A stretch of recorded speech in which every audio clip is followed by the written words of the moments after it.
natin, Jehovah, thy kingdom come here in the Philippines as it is in heaven.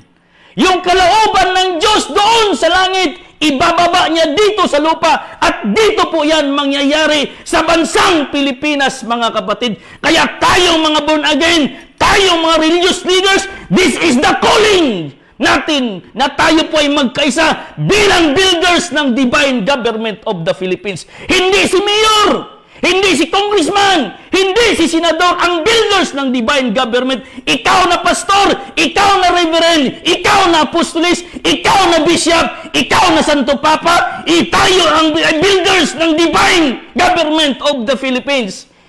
Hindi politiko ang builders ng divine government. Tayong mga religious leaders.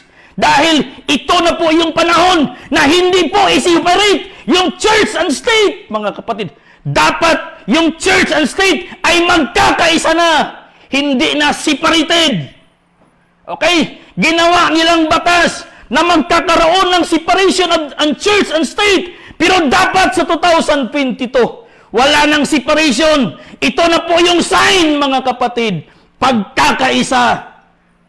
The big one is coming. The anointed one, the chosen one is coming para maghari dito sa bansang Pilipinas. Hindi Pangulo, hindi Presidente, hari ang maghari sa bansang Pilipinas dahil itong Pilipinas ay kaharian ng Diyos. Hindi kaharian ng mga politiko, kaharian ng Diyos. Yung hari ng Diyos ang maghari dito sa bansang Pilipinas. Hindi yung mga maghari-hari.